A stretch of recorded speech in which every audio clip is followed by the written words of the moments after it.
Eldridge Cleaver, the Black Panther leader who fled to Cuba to avoid being returned to jail, arrived in Algeria today to attend a Pan-African cultural festival in Algiers.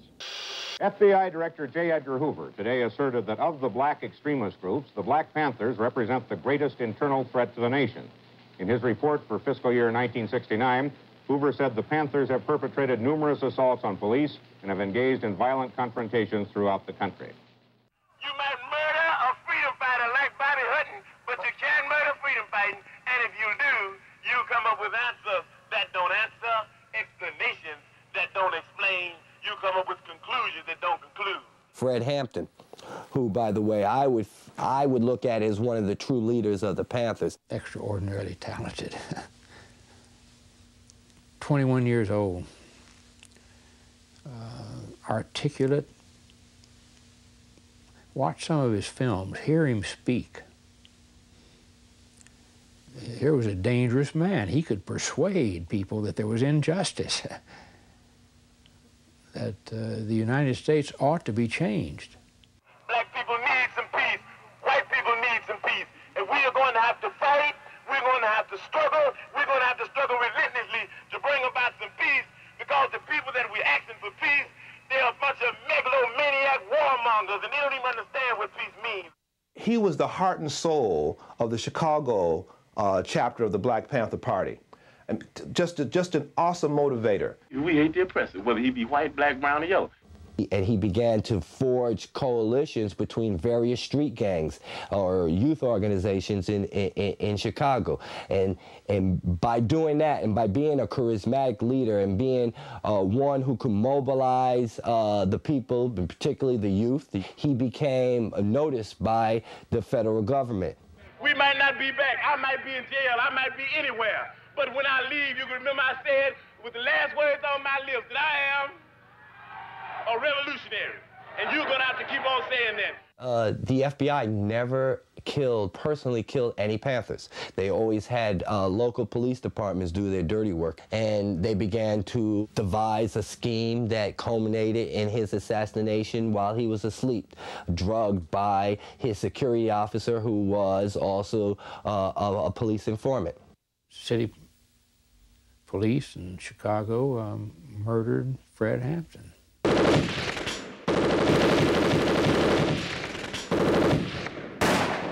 It had happened apparently about 4 o'clock in the morning on December 4th. I didn't hear about it until 6 o'clock that night because I wasn't in town. And they popped this picture up on the screen.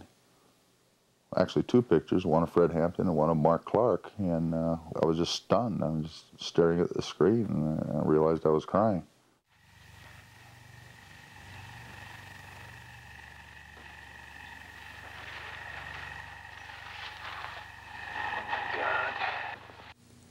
They shot that place up in ways you couldn't believe. His wife, pregnant, shot up in the bed there. She survived, as did the fetus, but Fred's body was riddled. The walls of the room riddled. I mean, you could count scores of bullet holes there. He never got out of the bed. He was murdered right there at 2:30 in the morning. They claim they're serving a search warrant. Don't we know anything about human rights? You don't serve a search warrant at 2:30 in the morning. You don't come crashing in with guns blazing and kill people asleep in their beds in the United States of America, or do you? In essence, was an assassination authorized by the FBI, or sanctioned by the FBI.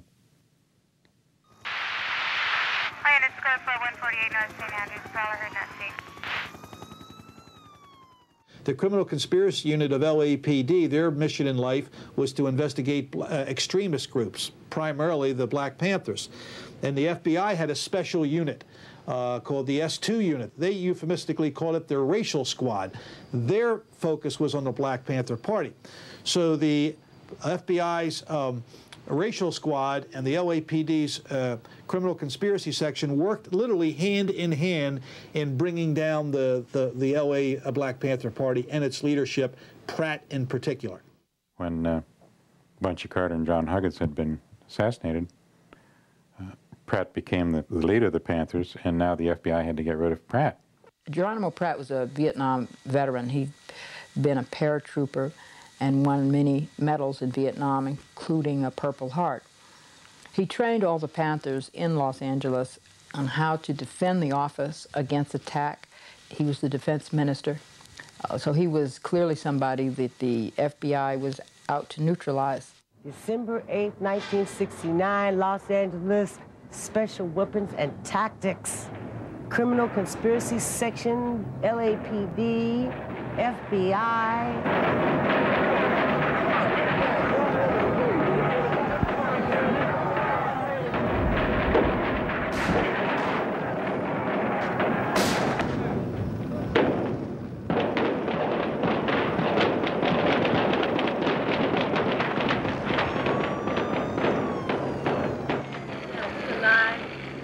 The Black Panthers, as we all know, were destroyed as an organization through these illegal FBI operations. And certainly the CIA violated the privacy and the rights of thousands upon thousands of Americans through the illegal operations which they agreed to do under Richard Helms as director. Any and everything was done to members of the Black Panther Party to destroy not only the Black Panther Party and other organizations, but to demoralize people, to discredit us in the eyes of the people, to criminalize our existence in the consciousness and minds of the people. It's physical violence and torture, per se. There's nothing modern about it, and there is nothing sophisticated or scientific about it. It is the base against which psychological warfare has its meaning. We went to interview Dr. Mutulu Shakur, who had cured thousands of drug addicts with the experimental treatment of acupuncture. We found him in an underground prison. The Black Liberation Movement in 1969 lost something like 43 people were killed, and something like 785 people were arrested and put in prison. In any other country with the population that New African people represent, in any other country in the world, that would be considered war. We went to interview Mumia Abu-Jamal, the Peabody Award-winning journalist. We found him awaiting execution on death row. In essence, when one looks at the aims and objectives of the federal government through the FBI, by way of the COINTELPRO program, what one really sees is a war against Black America, a war against in the words of the files, in fact, the emergence of a Black Messiah who could lead Black America.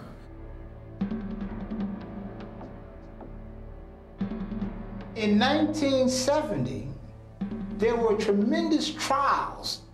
The United States government began to try to sweep up all of the leftovers of the 60s into these major conspiracies. And they had the Black Panther trial, the Chicago 7 trial, the LA 17 trial, the Wilmington 10 trial, RNA 11 trial. There was just tons and tons of these types of trials. Many of our people went to the wayside psychologically, emotionally, and physically. 15-hour shootouts, Philadelphia, New Orleans, Los Angeles, San Diego, the frame up of hundreds of Panthers across the country on ridiculous trumped-up charges. I was arrested. I was 19 years old. We were the first Waco. The New Bethel incident, when the police came in, the Detroit police came in there to try to shoot up. Everybody in that church, men, women, and children, were having a peaceful demonstration to try to kill them. They were shooting under the pews. They were shooting at little children running and crying. There's nothing to me has been more painful out of all the people I know that died in Vietnam than those comrades who died out here in the streets. There is nothing.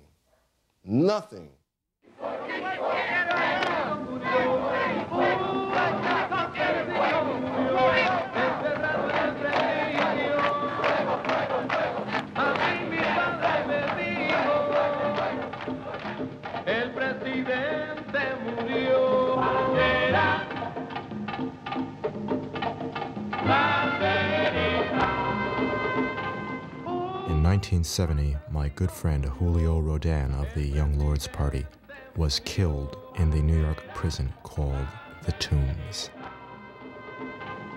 If they were doing it in Vietnam and it was perfectly legitimate to go out and kill as many Vietnamese as one could, or Viet Cong as one could, then why not kill enemies in the United States? Today, a judge set Newton free on $50,000 bond to await a new trial. Newton's last trial and manslaughter conviction were overturned by a higher court this year, so now he'll be tried again.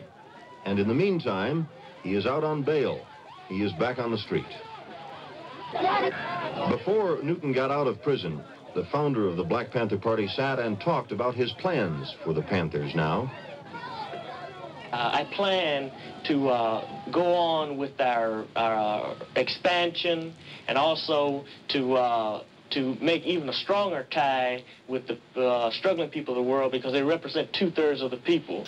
J. Edgar Hoover today characterized the Black Panthers as the most dangerous and violence-prone of all the extremist groups now active in the United States. There were forces at foot trying to undermine the relationship between not only myself and the leadership of the Black Panther Party, national leadership, but between the various forces within the Black Panther Party who wanted to make the Black Panther Party more responsive and democratic, and those who wanted to maintain the Black Panther Party as an extension of autocratic control of a Central Committee. The Central Committee of the Black Panther Party, when I come out of jail, I reorganized it again.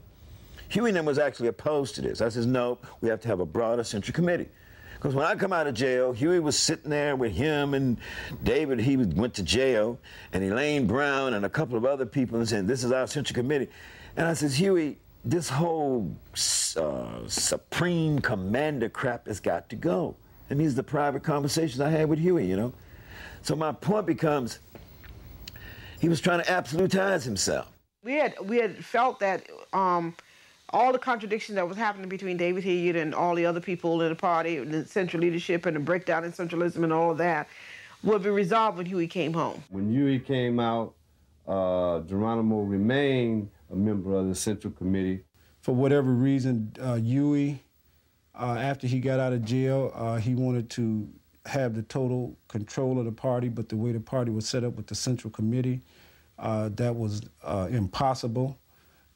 Geronimo, being one of the strongest personalities on the Central Committee, just had to be eliminated. It was around this time that Elmer Geronimo Pratt was captured and branded as a agent by David Hilliard and the Central Committee of the Black Panther Party on the West Coast. Of course, this was a total fabrication. Geronimo was not an agent. In fact, the individual who pointed the finger at Geronimo and declared him an agent, Melvin Cotton Smith, was himself a police informer, an agent, who was assigned to Geronimo by David Hilliard. A split apparently has opened in the leadership of the Black Panther Party. On a San Francisco television talk show, Huey Newton, in the studio, talked with fugitive Eldridge Cleaver, speaking by telephone from Algeria. Cleaver said a purge of Black Panther members is tearing the party apart, blamed it on David Hilliard, and demanded the ouster of Hilliard as Panther Chief of Staff. Many of those confrontations, both on the West Coast and between the East Coast and the West Coast, happened because of the COINTELPRO program, what they called Program Brown Mail. They would write to one person and sign their letter. They would write to another person and sign each other's person's signature. And it really cracked the Black Panther Party in two by creating two factions. All of this was happening at the same time that Huey Newton was planning his itinerary to come back east, and the government used the hysteria and the paranoia around these issues to give Huey the impression that the New York Panthers were unloyal to him. They wrote to people in my name, signed my signature. And these were crazy letters that were written by the FBI. And Jeff Fort got a letter from Chairman Fred. Of course, they thought those letters were from each other. And the tone of the letters were incendiary. Well, you're a punk, If I see you, I'm going to, shoot you. You're a coward. If you had guts, you would come down here. I mean, it was literally an attempt by this government to incite violence. COINTELPRO was the whole cause of the split between the different factions in the party that caused the death of Sam Napier.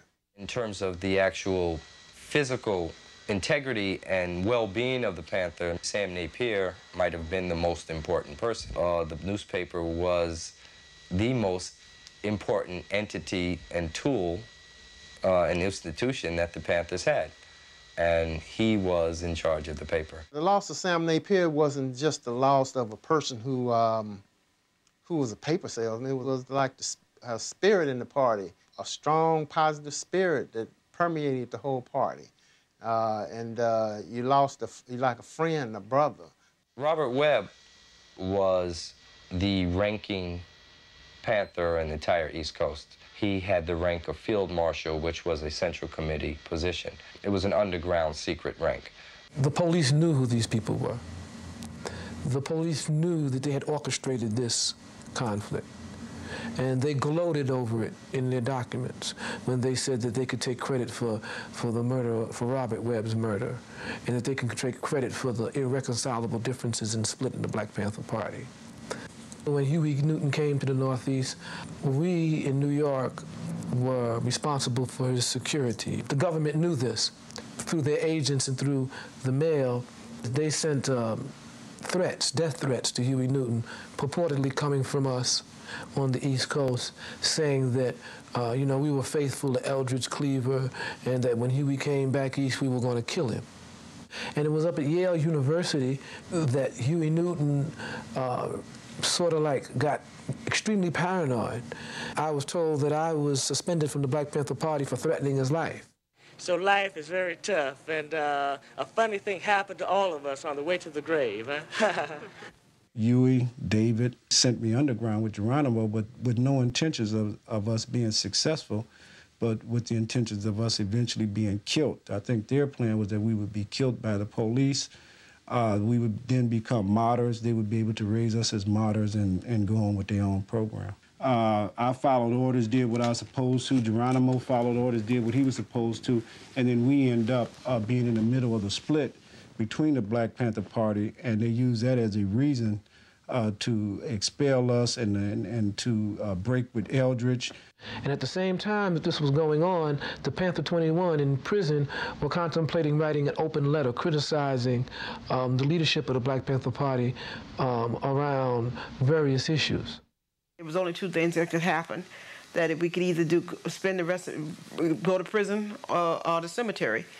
And knowing that people like Twyman Myers and Robert Webb and Sam Napier, Fred Bennett, and Fred Hampton had made the ultimate sacrifices, that meant that we could either back up and give up and let them win, or we could struggle against it. On one end, we had the Huey people who were out to do us in, and on the other side, we had the government who was out to kill us. So we were in between the rock and the hard place. Out of that came the birth of the underground, the Black Liberation Army, the armed wing of the Black Panther Party, whose stated purpose was to start and initiate an offensive military campaign against the forces of reaction.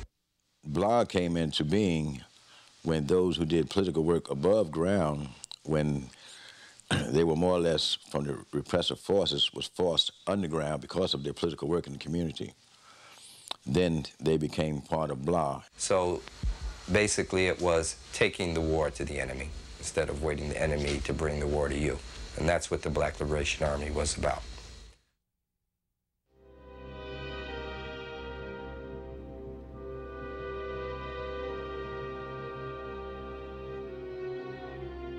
The public at large has a hard time understanding how often innocent people are wrongly convicted. The Los Angeles Police Department, the DA's office, and the FBI were determined that Pratt should stay behind bars. And so they tried to find some other case to bring against him. And they finally decided on an unsolved murder case called the tennis court murder that came out of Santa Monica and charged him with this on the basis of some shenanigans involving a FBI informant named Julio Butler. Julius Butler said at Pratt's trial he was not an FBI informant. We have a ton of material that clearly indicate that Butler was an FBI informant. As an example, here we have an FBI, Federal Bureau of Investigation, August 19th, 1969, and all the information he was giving the FBI during that interview. Of course, the FBI is going to place itself in a position of being able to deny whatever happens, just the way they're denying that Julius Butler was an informant. Butler said that he has written a letter containing information relating to an involvement of BP members in an affair that could put them in a gas chamber. I mean, they had an informant file, and Butler was contacted about 36 times, but they said, well, he's not an informant. Butler said that he was expelled from the BPP in August of 1969. At Pratt's trial, he said he was not expelled, that he quit. Now, according to FBI's own records, their own telephone tap, they later realized that Geronimo Pratt was in Oakland at the time of the tennis court murder. The ballistics person came in and testified that the bullet taken from the victim did not match ballistically the barrel of the gun.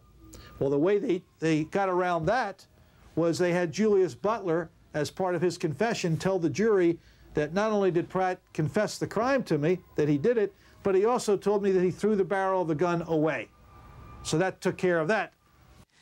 The counterintelligence program had successfully divided the Black Panther Party into two opposing groups, and the Newton group had barred any members of its group from having anything to do, speaking on the phone, talking to, and definitely not testifying in trial of the other group.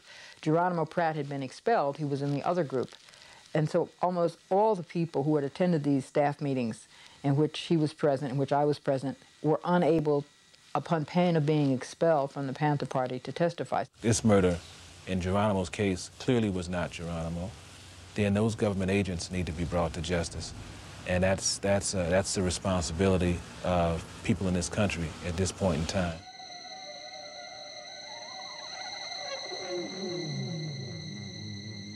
The FBI's concerted attempt to try to smash the Black Panther Party. They stopped actually attacking us. Didn't mean they didn't have no covert crap going on. Infiltration of cocaine into the Black Panther Party, its leadership, Huey P. Newton being the main target. And every once in a while I says, why are you snorting this cocaine? This ain't the thing. Now, I don't say this because I'm trying to destroy Huey's character. What I'm trying to tell people is you have to learn to know the whole truth. I had clear impression that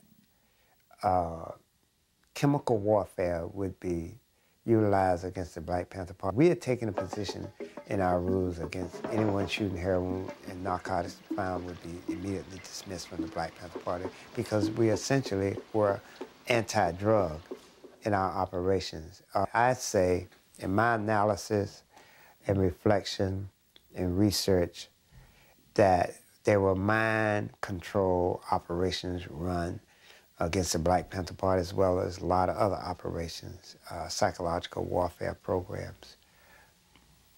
And when I say chemical warfare, I'm talking about chemical substances like alcohol and cocaine. MK Ultra was what you might call a research program by the CIA to determine if psychotropic drugs, mind-altering drugs, might be used for intelligence purposes, either for chemical warfare, for the interrogation of intelligence assets, or the neutralization of targets. See, you have to remember, if you read some of the COINTELPRO documents, they had a psychological profile on Huey, on me, on Eldridge. They knew they could use Huey, and they knew that they could trick Eldridge into a certain level of thinking. So, they developed this over a period of time. Now, here we got a situation where you got some party members that talk to me that they believe Huey got duped in to, on a small scale level, methodologically destroying the party. And the party basically went from a people's organization to Huey's private army. That's basically what happened. It was agreed that I would run for mayor of Oakland, and then Huey insisted that Elaine Brown had to run for city councilwoman at large. We lose the goddamn campaign. And then I found out late May 1974, that Huey was trying to take over the drug trade in Oakland, California. So I said, Huey, the party is over. The committee will resolve itself into executive session. The room will be cleared and swept. No director of the National Security Agency has ever before been required by Congress to testify in open session. There is a great deal about the best intelligence service in the world that we would be proud to tell, to bring into perspective what we have had to say recently about the missteps or misdeeds of the past. I believe that I could go back over my experiences in the Justice Department and find some areas in which the Bureau was not fully accountable to me. Yes, Senator. William C. Sullivan, who retired as the FBI's chief investigator 6 years ago after a falling out with J. Edgar Hoover, was killed in a deer hunting accident in New Hampshire today. Sullivan was 65. Bill Sullivan, who was the #3 man in the Bureau in charge of Division 5 Domestic Intelligence, expressed extreme remorse to me about his role in suggesting an anonymous letter to Martin Luther King for Dr. King to commit suicide. A week before he was going to be called upon to testify before the House Committee on Assassinations, he was out in a pasture near his New Hampshire home, and he was mistaken, supposedly, for a deer by a young man out hunting, and was killed. I understand from the news media that the son was an experienced hunter, and I don't know how an experienced hunter could mistake a man who's dressed in a red plaid jacket for the head of a deer. I mean, I have never seen a red deer, but maybe they're out there somewhere. But if I could get a virtuous woman,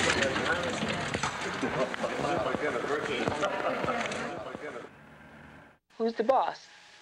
Well, in a human society, there aren't really any bosses, but who is the real leader and who is the person whose words are most meaningful to the party as a whole? There isn't any question about it. I mean, it always, that Huey is that person. I had the distinct impression consistently from 1971 that Ms. Elaine Brown was a highly placed intelligence operative inside the Black Panther Party. I think Elaine Brown came in through Earl Anthony, and she followed the same course of devious type of activities.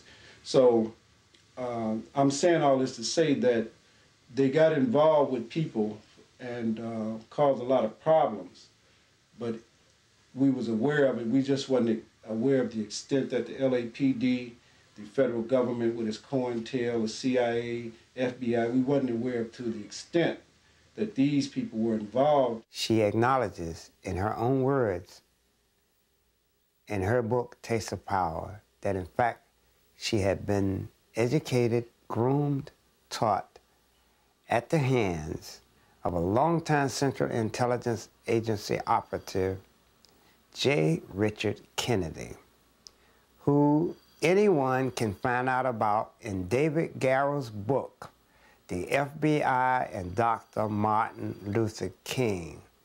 So many party members literally have told me they believe this, that this woman was connected some kind of way and got step by step, piece by piece, got Huey hooked over into some notion that he could get more money behind the scene if he step by step methodologically demised the Black Panther Party. We've always wanted to represent the will of the people. They're not interested in socialism at this time because they believe that they can get their just desserts in this capitalist system. When the people democratically want to change in system to a socialist system, then the party will be the first to have solidarity. John Stockwell, former station chief of the CIA in Angola, he said, well, I want to say this to you very clear. The Huey P. Newton that people see today is a direct result of operations run by the Central Intelligence Agency to ensure that he would turn out the way that he is. Some people have a distorted view of me, and it gives me very much trouble. It adds to the sort of timid personality that I already have. It makes me uncomfortable because I know that I can't give them all of those things that their idol is supposed to. And I don't want to appear to them a fake, but I would just like to tell them that, you know, I'm just another regular human being.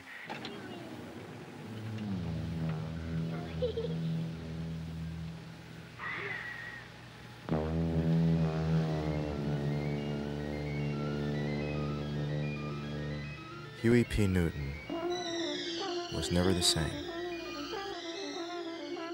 He eventually became Dr. Huey P. Newton, Ph.D. He eventually became a crackhead, and he eventually was assassinated in Oakland in 1989.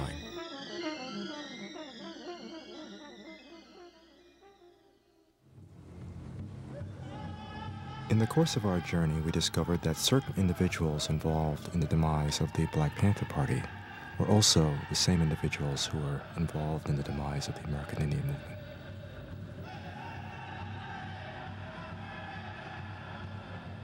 It began in 1973 after the Church Committee hearings, when they proclaimed that they were never going to execute covert operations against dissenting organizations.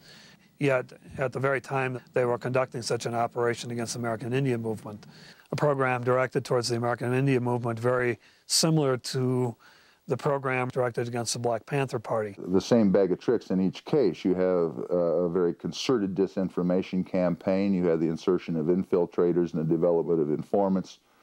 The use of the infiltrators as provocateurs, attempting to convert bona fide activists into provocateurs or disruptive elements within their own organization. They literally would unleash death squads to make sure that the people who were living on the $1,200 a year in the tar paper shack would continue to live on the $1,200 in a tar paper shack. One of the personnel who were involved in persecuting and later framing Geronimo Pratt was also involved in the fabrication of evidence to convict Leonard Peltier. This was an FBI agent by the name of Richard W. Held. Well, Richard the Elder, which is Richard G. Held, was basically one of the architects of COINTELPRO. Strangely enough, both the father and son were involved in the operation on Pine Ridge, which led to the frame-up of Leonard Peltier on murder charges. Basically the paramilitary operations of 250 to 300 FBI agents, SWAT personnel, on the reservation for about a 3-month period of time to once and for all break the back of the American Indian movement. Armored personnel carriers with heavy machine guns, M16s wearing camouflage uniforms, overflights by Phantom F-4 reconnaissance jets and Huey helicopters, and remote sensing devices. It was very much like what was deployed in Vietnam at that time. When the people went into Wounded Knee, there were chiefs and elders and some of the American Indian Movement members. These were the Ogallala people. They didn't have any weapons. They went in there peacefully. They were surrounded with machine guns, armored personnel carriers, so the people picked up arms. And, you know, there were no comparison what the government had. We shot back. It was self-defense.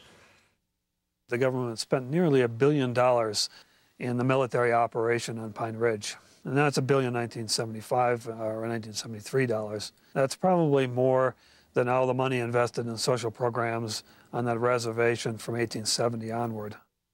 A people's movement to control the resources and land on the reservations happened to coincide with the energy crisis. In the Black Hills, there were at least a dozen large multinational corporations, energy corporations involved. And the government purports to represent the people, but it really represents vested economic interests. The movements that are working for positive social change threaten the interests of the transnational corporations, and the government is essentially an instrument of corporate policy.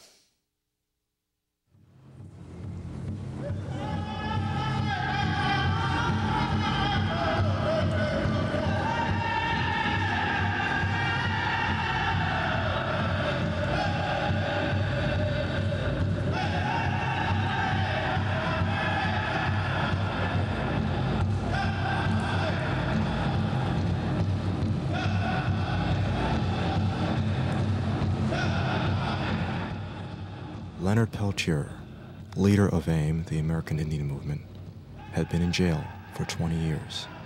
We finally got permission to interview him.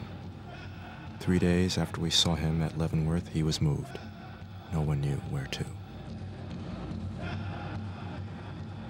Leonard Peltier is a prisoner of the longest war in the history of the United States. That's the war against the indigenous people of the United States. And he didn't shoot anybody, and he didn't kill anybody, yet he was convicted because 2 FBI agents had been killed, and somebody had to pay. The question then becomes, what is he in that cage for? And the answer is to serve as an example of the arbitrary ability of the government of the United States to repress the legitimate aspirations for liberation of Native people, all Native people. He serves that purpose. So long as he's there, even though it's known that he's not guilty of the specific offense which he was convicted. He's been sentenced to 2 life sentences. But finally they admitted in the last argument of the case in November of 1992 and that they didn't know who shot the 2 FBI agents. They said it several times in different ways without any ambiguity. We don't know who killed the agents. We don't know who fired the fatal shots. And yet here's Leonard Peltier serving these sentences. We're addressing President Clinton to give clemency to Leonard Peltier in the name of simple justice. Now.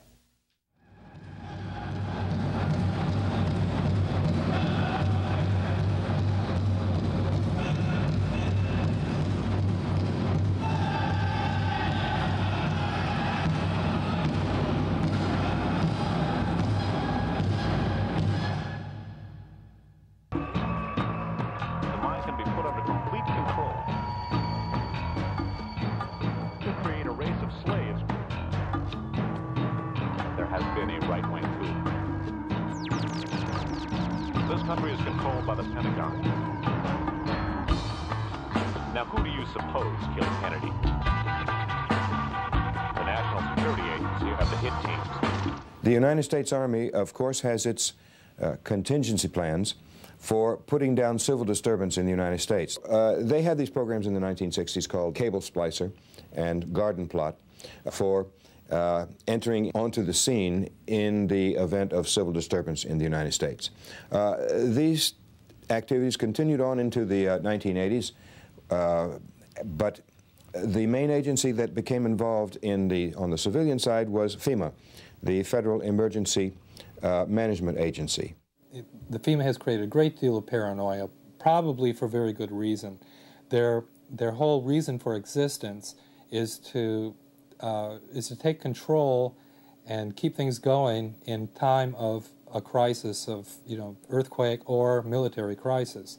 In the instance of a military or political crisis, we don't know what extremes they're willing to go to. They've drawn up their martial law plans. One of the things that grew out of the military contingency planning, such as Cable Splicer and Garden Plot, was the military assistance to the police forces in organizing these and training these SWAT squads. So these are, in fact, outright militarized police units, even though they are civilian. And the United States military, the Army particularly, had much to do with the establishment of these units through the 1960s and into the 70s. Now, I think all the way across the country there are SWAT units everywhere. And they started out in places like Chicago, I believe, and Los Angeles. But they were done with the help of the U.S. military. Well, Rex 84 was a plan to draw up to collect dissidents around the country who might be involved in violent activity and throw them basically in detainment camps. Some people call them concentration camps. They had, I believe, something like 17 military installations selected in the United States, where they would house up to, I believe, something like 150,000 or 250,000 people in the event that the streets turned to chaos if Reagan had invaded Central America in the early 1980s. So, despite what the director of the FBI may be saying currently, you can assume that they're still conducting covert operations. They were going to round up every dissident and every person who took to the street, plus a lot of foreigners, at the same time, because they did not want to have the situation develop as it had against Johnson and Nixon over the Vietnam War. So in the early 80s, Reagan said, all he had to, it was all prepared, the statement declaring martial law, suspending the Constitution, and then they could go out and take everybody over to these military reservations, the equivalent of concentration camps, and just hold them there until what he wanted to do was done. The government is definitely shifting intelligence resources to the private sector. And one of the reasons for this is to escape public scrutiny under a law such as the Freedom of Information Act. Freedom of Information Act only applies to government agencies. You have to imagine technology 20, 30 years in advance of what we're using today. All that is classified, and it's classified for a very good reason, because it's being put to criminal uses. Bugging and interception of private communication, the disappearance of privacy, you might say. What's going on now is that there are large private corporate databases accumulated that accumulate information on individuals, track their activities, track their economic activities. These corporations would call themselves credit corporations or whatever, but they're essentially intelligence operations. Please listen, my brother and my sister too.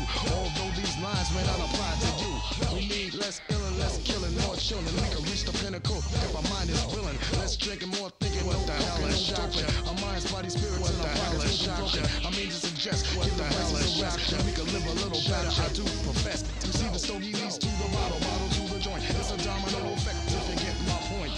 The joint to the coke to the dope, and you know what? The wake up either dead or broke. If the ultimate weapon is a bigger subsidy, we will use it. It is worth it. It's worth $50 million this year if that's what it costs to buy a $3 million crop, if it'll do the job. Now, it may be there'll be social problems and the political problems and the rest and their embarrassment that won't do the job. My guess is that $50 million wouldn't do it, but it is worth it to this country. If that will do the job, pay $50 million.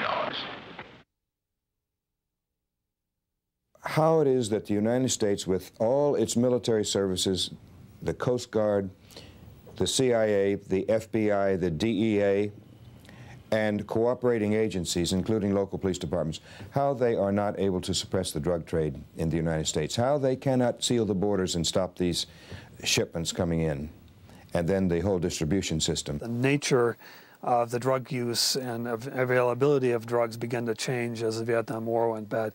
Specifically, there was a shift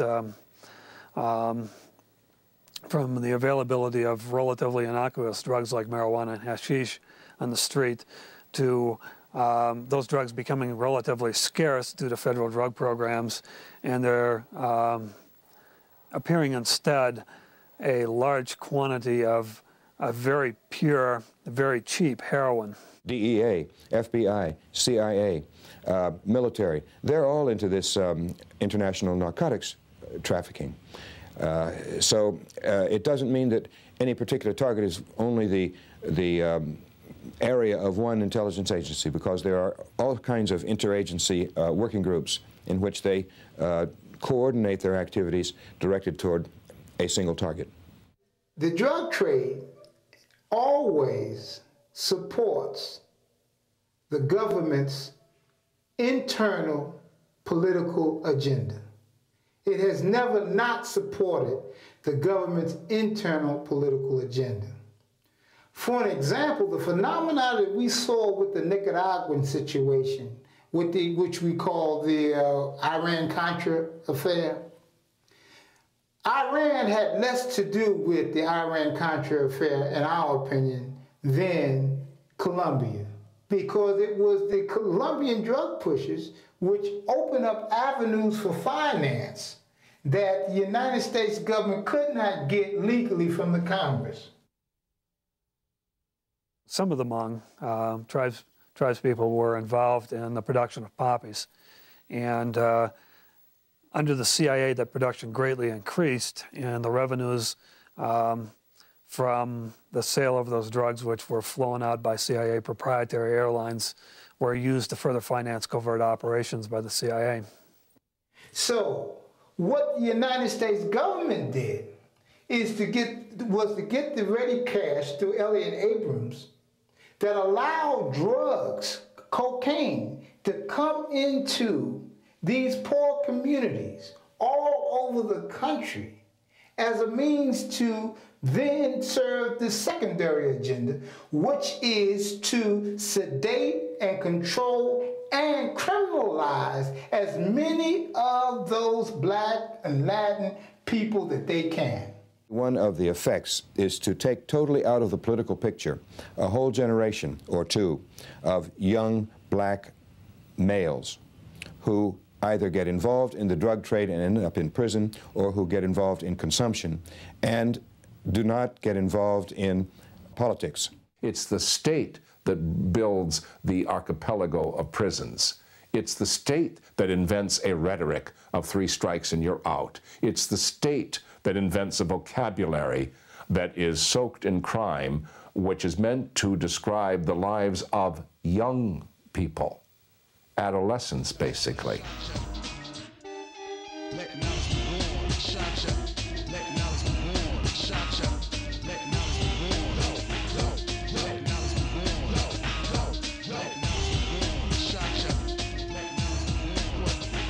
I've spent 19 years in prison in the United States for my political beliefs. You were the symbol that helped sustain me and other African-American political prisoners. I say to you, brother, we love you and we will not give up the fight. We will not give up the fight. We will not give up the fight. We will not give up the fight. I think we've had political prisoners in the United States for a very long time. On an official level, they would not admit this. Of course there are political prisoners in the United States, even if the U.S. government will never admit to them. Political prisoners are the heartbeat of the struggle, reminders of what the struggle is really about. They have been behind the wall now 15, 20, and going on 25 years. They must not be forgotten. So while I'm sitting here in prison today with 115 witnesses, 532 exhibits, electronic surveillance, electronic eavesdropping, no fingerprints, no blood, no weapon, no words, nothing ever said against me. But I'm convicted. To this date, at least 800 pages of COINTELPRO and ADEX, or agitator index files, have been released to my lawyers in my name. Of course, thousands have not been. They're still classified. We believe that the Congressional Black Caucus should have a hearing to determine the effect of COINTELPRO on the new African independence movement, the Black liberation movement, like they did to the left. That the parties responsible must admit they're wrong in those attacks of violation of those people's constitutional rights. It will then set a tone of reconciliation.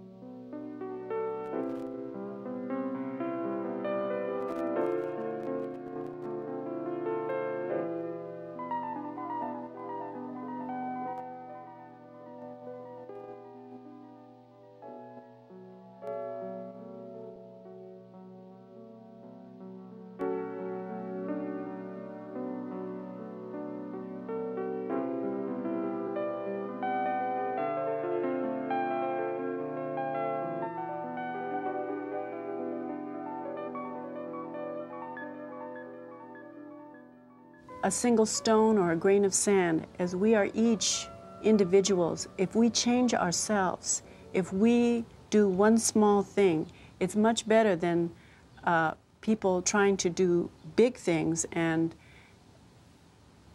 for their self-aggrandizement. Government and the system, the industrial forces that are a plague on Mother Earth, that are destroying the water, the air, the earth itself, the genetic material within us all.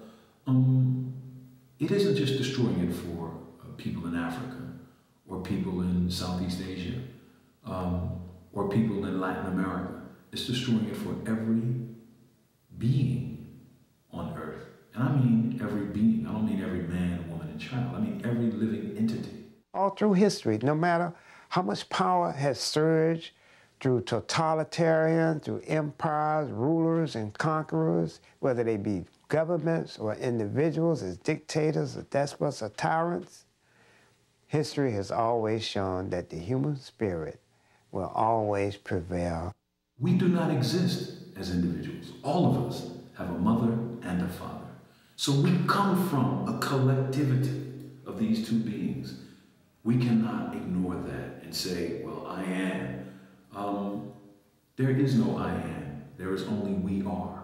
We are collective. All of us breathe the same air. We share the same sunlight. The feelings that I have in my heart are feelings that you have in your heart. We share spiritual vibrations. Love is natural. Hate is unnatural. Hate breeds hate. So what, you know, but I have never known where you have overcome hate with hate, but you can overcome hate with love and respect. I'll just say it in the words of Bob Marley. Stand up for your rights. Don't let anybody tell you what you can and you cannot do. You can organize, you can educate, you can make a difference. We have to learn how to sit down and talk with each other first. Until we can sit down and speak with each other, sit down as men and women, sit across from each other and break bread, and to learn that we're human beings. I don't care, you know, how low you are considered in poverty, or what nationality, or how rich you are. Until we can learn to sit down with each other and discuss the problems, we're not going to be able to accomplish that. Revolution is, first of all, change, personal transformation. Revolution is not a word to be afraid of, because revolution is ultimately the most natural thing in the universe. Revolution is speaking truth to power. It is people recognizing their historical identity and their future duty and necessity to transform this reality into a better reality. I just want to be sure that everyone knows that I still have the fire in the belly, that I'll do what I can to be as productive from here as I can, that I have legal cases that will put these issues in the public record, and we will continue to share that with whoever, and that the international community should know that the New African Independence struggle and the struggle for justice is live and well. It's dormant, but here comes the wind. Free Mamiya.